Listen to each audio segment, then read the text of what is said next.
I have never, and probably will never, ever again, underestimate the difficulty of a game nearly as badly as I did with Shovel Knight.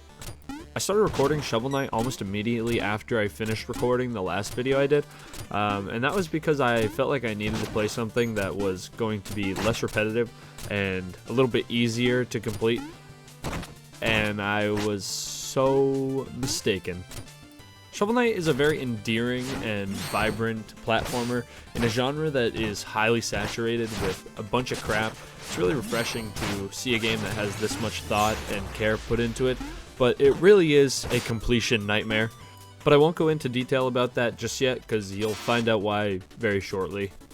Welcome to the 100, the series where I will 100% complete 100 different games and rank them on a scale of 0 to 100 based on 5 different categories now instead of 10 because that felt like too much.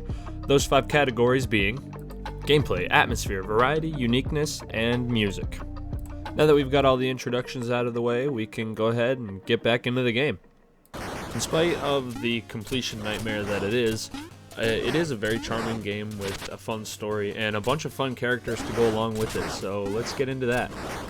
Essentially, the story follows Shovel Knight and his quest to get back his business partner, I guess if you could call her that, and probably love interest. It's not technically shown, but it's heavily implied, his love interest, which is Shield Knight, and they went to the Tower of Fate, and a dark amulet was found, which sealed Shield Knight in there, and once that happened, there was no heroes to protect the land, because Shovel Knight went into a life of, isolation and farming, and so the Order of No Quarter, which will be explained momentarily, is formed with the Enchantress, and it's Shovel Knight's duty to go and take them down. We're thrown into the first level, which is a fairly generic platformer level, very Green Hill Zone, very, level 1 in Mario, something like that, just to get us familiar with the, the mechanics of the game and stuff like that. But at the end of it, we have our first encounter with Black Knight, who will be a recurring character and one of my favorite characters in the game. Not too long after we meet Black Knight, we also dispatch of him in a fight that was admittedly quite easy, and it's a good thing it was quite easy because over the course of this game I had to do it like 15 times or more, but that's not important right now. Anyways, next stop, we head to the town. Not long after we enter the town, we find this bard because I decided to make the very smart decision of talking to literally every single NPC I saw in the town, making sure to go back several times to make sure that none more spawned that I didn't see. This took probably 15 minutes. That was very stupid. Regardless, the bard tells us that he is looking for music sheets, which is the main collectible of the game, and it also rewards us with 500 bucks every time we do it, so definitely a good thing to look out for, and we will need it for an achievement. We enter what would be considered, I suppose, the trading hall of the town, and we meet this guy called the Gotician, I believe is what he would be called, and buying a meal ticket from him nets us our first achievement, first purchase, and it also allows us to gain another hit point, which is nice. Skipping ahead a little bit, we make our way to the first of what are called the Order of No Quarter stages, which are essentially the stage with the standard bosses, which is pretty much every stage except for the first introduction stage and the final 2 stages. And we meet our very first knight opponent, King Knight. Once again, this is a pretty easy fight, and we dust him pretty quick, and we move on to our next venture. That next venture being our next achievement, Only You, for using caution and common sense around campfires, and putting out the one that you get when you finish a level. Moving on, we make our way to the next Order of No Quarter stage, the Lich Yard, where we fight Spectre Knight. But most importantly, we got our hands on the absolute best item in the game, the Phase Locket. This is the second of the relics that we found so far, but it's absolutely the most important, so I'll take this opportunity to explain a little bit about what relics are. Essentially, they're just your basic upgrades, power-ups, something like that. The magic bar in the top right, or not bar, but you have a magic level in the top right, symbolized by a little blue bottle. And basically, each use of one of your relics takes up a little bit of magic. The Phase Locket allows you to phase, basically, and not take any damage for a little while. It's it's extremely useful and pretty much the only one that I think is necessary for doing most of the game. Some issue that I had here, which was a frequently reoccurring issue throughout my playthrough, was that I forgot to record that whole stage, basically. And I forgot to record collecting that relic. So if you hear me mention that a couple more times, don't be surprised. I was worried about it in the beginning, but then I realized that I replayed the game so many times, it doesn't really matter, because I have like 30 hours of footage. Regardless of the fact that we did not record it the first time, we defeated Spectre Knight, and that officially puts us 1/4 of the way through the Knights of the Order of No Quarter. Once we finish the stage, we're put into the first of a few dream sequences, which are essentially where you fight a bunch of the bad guys from the section that you've just finished, and you have to catch Shield Knight falling from the sky, basically. But at the end you get another life, so it's worth it. Once we're back in town, we find this little girl who has a little hoop that she's playing with, and we jump on it for 5 seconds straight to get our next achievement, Hooper. From there, we make our way to the next section of the map, into the Iron Whale, where we find our next Order of No Quarter level and our next Knight boss, Treasure Knight. Treasure Knight isn't really very hard either. He does have a couple of attacks that are kind of annoying, but other than that, it's pretty much a breeze to get through him and move on to our next level. Before we make it there, though, we run into the first of a few wandering traders that we're going to have to take out through the course of the game. Unfortunately, on this first shot, I got smacked. After grabbing some new armor, we quickly make our way to my least favorite stage in the entire game, the Explodatorium, which houses one of actually my favorite bosses, Plague Knight. However, he is kind of tough because he is primarily a ranged attacker, and it's kind of difficult to defend something like that when you only have a melee weapon. Generally, obviously, I have the relics that can help me, but mostly I'm just a melee attacker, so enemies that shoot from a distance are kind of tough sometimes.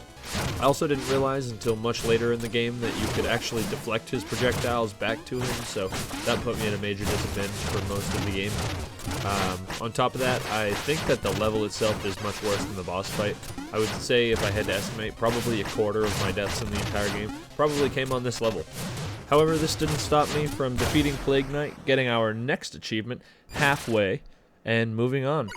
With that, we're now 50% of the way through all of the Order of No Quarter stages. That does not mean we're halfway through the game. We're close, but we're not quite there. But we're going to move on and head to our next level. Really quickly, before we do that, we stop back at the Wandering Traveler that we found earlier and actually defeat him this time. Only barely, but we do.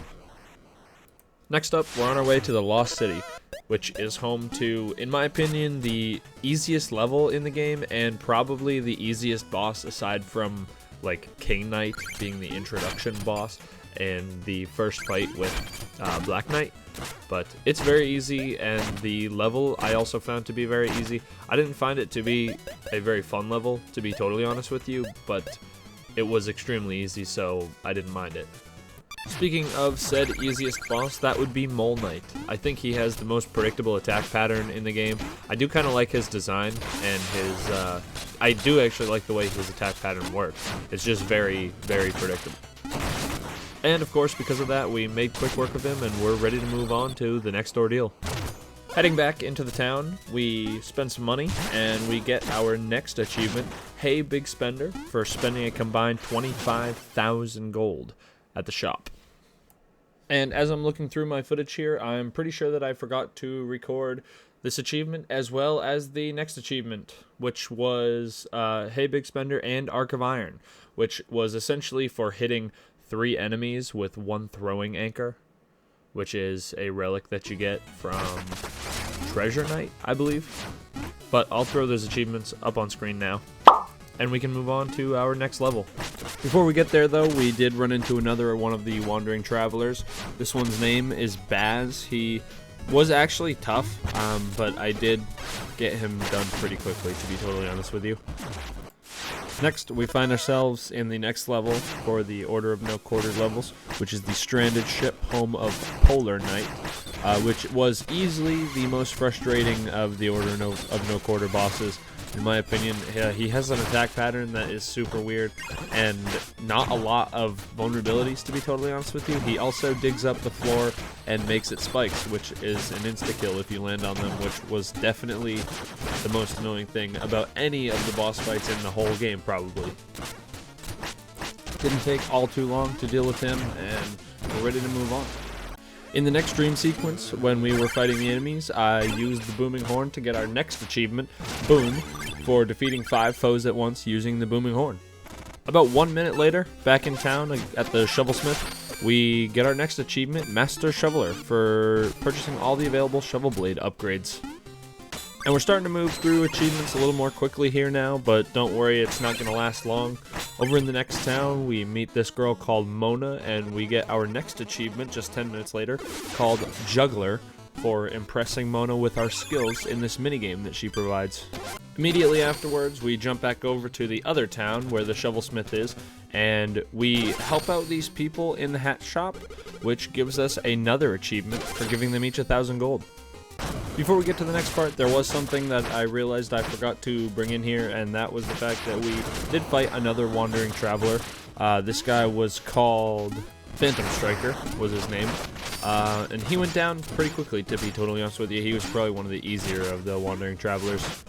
The reason I bring that up is because immediately after we give all the money to the patrons of the hat shop, it triggers a secret boss fight with the owner of the hat shop, which concludes the 4 wandering travelers that we have to defeat and gets us our next achievement, Well Met, for defeating all of the wandering travelers.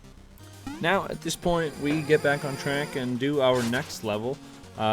We are going to be facing a Tinker Knight in this one. I think he's probably the second easiest boss, especially once you get him figured out. He can be really quick, but he does have 2 stages, so he can be deceptively difficult when you're first starting out.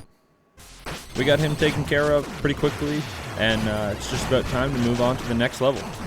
The next level on the docket is the Flying Machine, which is filled with a ton of hazardous obstacles, enemies that can blow you off the edge, and generally just an environment that is not suited well for being alive. I don't think it was the hardest level. I would give that to Plague Knight's level, to be totally honest with you, but this one was definitely the most annoying. Not too hard once you got a hang of it, but it was hard to get used to. The boss of this level was Propeller Knight, who is on the easier side. His moves are pretty predictable. They're not like extremely easy to avoid or anything like that, but they're definitely not too difficult either. We cleaned him up pretty quickly. At this point, I was under the assumption that I had beaten all of the main story levels and that the next level was going to be the final level of the game.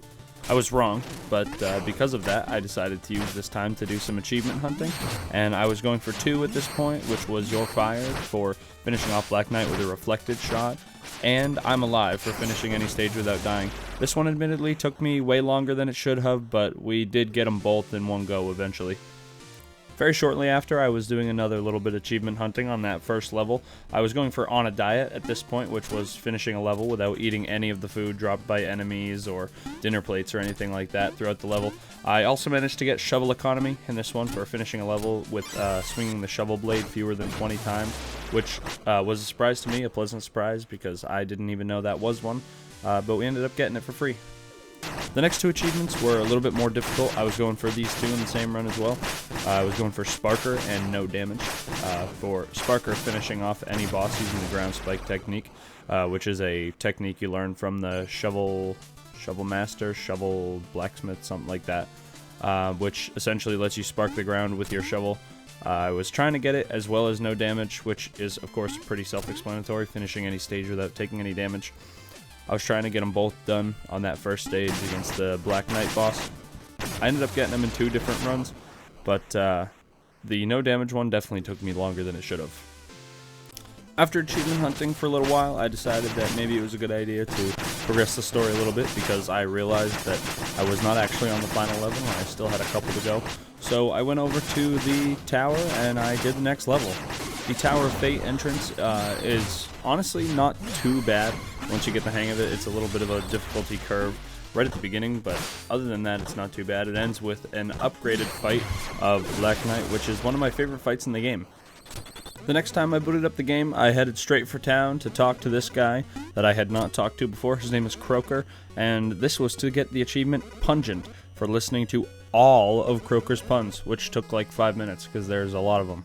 Next up was Troupple Acolyte, which is basically just for discovering the secrets of the Troupple King, which essentially just means I have to talk to this guy.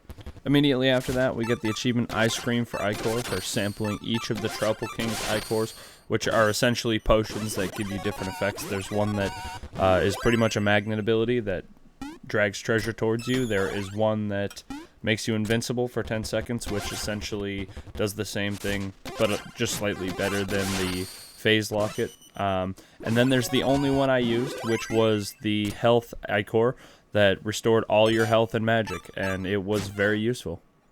We made our way back to Mole Knight's lair to try and get another achievement.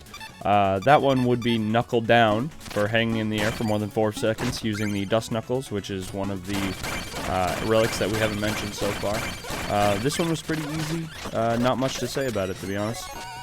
Within the same run that we had just achieved Knuckle Down, we had also been slowly destroying all the checkpoints on the map.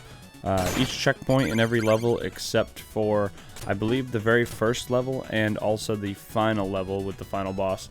The checkpoints are destructible, so obviously once you destroy them they don't work as checkpoints any longer, but you do get some coins, so it's kind of a risk-reward system. But I destroyed all the checkpoints in a single stage, beat the boss, and got the achievement Get to the Point.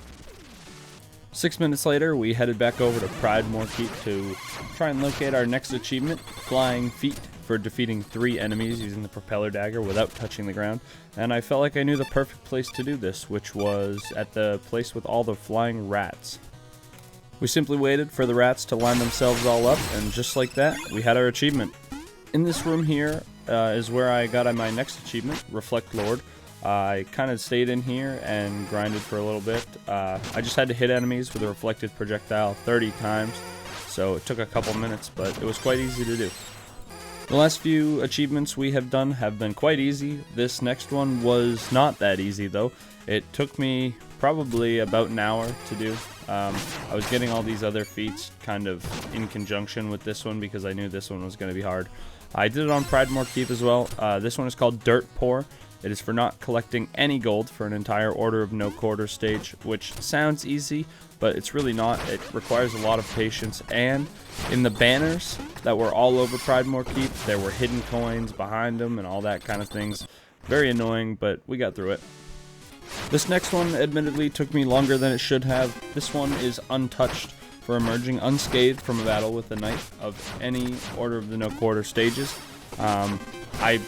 In my defense, I was not great at the game still at this point, to be totally honest with you.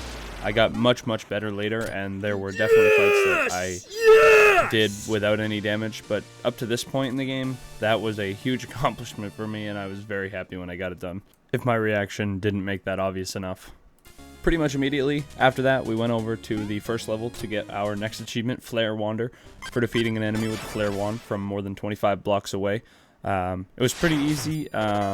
It's an achievement that can be hard to do if you don't know how to do it, but if you just watch what I'm showing here, it should be pretty simple to get. Next up, we've got Reflected Riches. So we went to the Lich Yard to bounce the same alchemical coin 5 times in a row. We bounced it off these little green shrubs here, hit it back, and that's our achievement. Next up, we've got Relic Roundtable for defeating an enemy using each relic. I wasn't sure exactly what counted as a relic and what didn't, but it turns out every single item you have pretty much counts as a relic. I had to kill a frog with the fishing rod, and then I switched over to the alchemical coin, threw that one down, and that was pretty much it.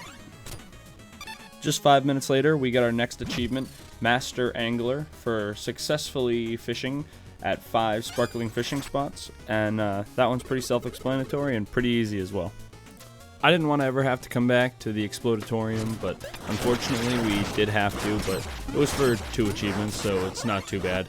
For this achievement, we're getting Clearing a Path and Super Sphere for running over 5 enemies using the mobile gear and destroying 5 enemies within 5 seconds using the Chaos Spheres. This room lines up a whole bunch of enemies for you, and it makes both of these achievements quite easy to get. Almost 2 hours later, as I was working my way through every level, destroying all the checkpoints in preparation for an achievement that we'll talk about in a few minutes, I visited what's called the Hall of Champions, which is actually quite an awesome thing. It's got all of the faces of all the Patreon supporters from Shovel Knight plastered in there, and it's a little mini dungeon that rewards you with some cash, but also a Hall Champion feat or achievement for completing it, which is the next one we got. 5 minutes later, we were back in town, and we had finally bought our very last piece of armor from the armorer, netting us the Decked Out achievement for purchasing, unlocking all equipment, relics, and upgrades.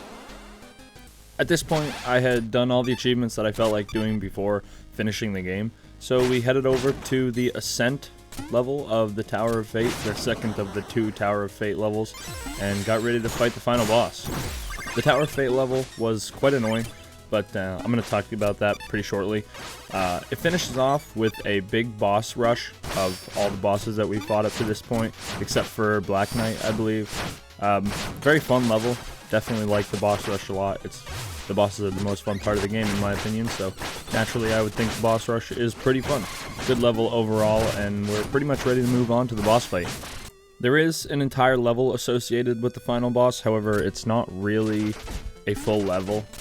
It's mostly just the fact that it drops you into this little room, and you do some parkour, and then you're over to the boss fight. The level is super short, but it can be a little annoying at times, to be totally honest with you. It definitely annoyed me much later on. But the boss itself really wasn't too bad, especially with all the relics, full health, and a maxed out character, basically. The boss does have 2 stages, so once you beat the first stage, naturally you go into the second stage, which caught me off guard a little bit at first, but I think that the first stage is actually more difficult than the second stage. So we got through the second stage of it pretty quickly. We rescued Shield Knight, and we got our next achievement victory for finishing the game, finally. At this point, there was one big achievement that I was working on kind of throughout the whole end of the game, which was Checkpoint, which was for destroying every possible checkpoint in the game. So we did an achievement like this earlier, which I believe it was called Get to the Point, for destroying all checkpoints in the single level. Basically, what you had to do is do that for every level, which took me quite a while, which is basically you have to complete every level without dying and destroy the checkpoints. That was quite annoying, and I forgot to record that, which was even more annoying, but we did record the next achievement we get, which was only a couple minutes later, which was Another Dimension, for collecting 2,000 worth of gold lying on spikes, which you're supposed to do in a specialty level earlier on in the game, but I kind of cheesed it by doing it in this place in the Lost Mine. Next up, we've got another achievement that we've been working on for the entire game, Music Lover, for obtaining all the song scrolls. There was 46 of them, I believe. They were mostly not too bad to get. There was some that you had to get from fishing, which was kind of annoying, but I only had to look up like 2 of them, so I'm pretty proud of myself for that. But we got that one, and we move on to the New Game Plus achievements. So, now that we're in New Game Plus, we got one more achievement that I forgot to record, and I believe this is the last one that I forgot to record now that I'm looking at them. I'm pretty sure that this is the last one I forgot to record, and that's Order of Porters for having 50,000 gold on hand at any time. It's not really a spectacular achievement, it was just because I didn't spend any gold in New Game Plus, so I had a lot of it. But on top of that, in that run, we got the achievement again for finishing New Game Plus, and this is where the repetitivity and mind-numbing rage of this game starts to kick in, so it's about to get fun. And when I say fun, I mean extremely agitating and not really fun at all. At this point, I was trying to just finish the game, and it was very much so irritating me to the point of no end. So, the 2 achievements that I was working on at this point, which was 2 achievements that I was going for in one full run of the game, which is Impossible for finishing the game without dying, and Perfect Platformer for finishing the game without falling into a bottomless pit, and essentially not dying solves both of those problems, which is good that you can get them both done in the same run. But it's also very annoying to have to do that in a whole run, so, you know, that kind of sucked. Next up, I bundled another 2 difficult achievements together. Ones that I expected to be way more difficult than they actually were, to be totally honest. I think that was just because beating the game without dying and without falling into a bottomless pit had made me way better at the game. So I don't think that's why they were so bad. We have these 2 achievements to get through, and then one more after this that took me incredibly long, but we'll talk about that. The 2 that we're talking about right now are True Chivalry, for beating the game without collecting any relics. So the only thing that you have at your dispense is your shovel, essentially. And Penny Pincher, for finishing the game without spending any money.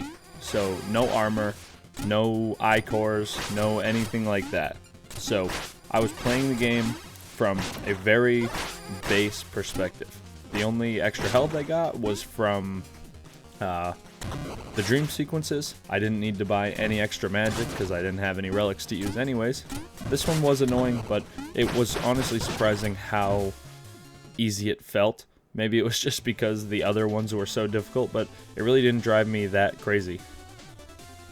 So up to this point in the game, I think I've run through it probably 3 times, 4 times maybe. I'm not sure exactly how many times I had gone through at this point. I feel like 4, but I think it might be 3. I want to say 3. But anyways, well, 4. I think 4 including New Game Plus. But I think in total I did like 12 runs or something like that. I talked about it earlier in the video. And all of those, or not all of those, but like 3/4 of those came from this one achievement, which was for beating the game in an hour and a half, which it doesn't really sound that bad. The levels don't take that long. But it's quite difficult. It is very difficult.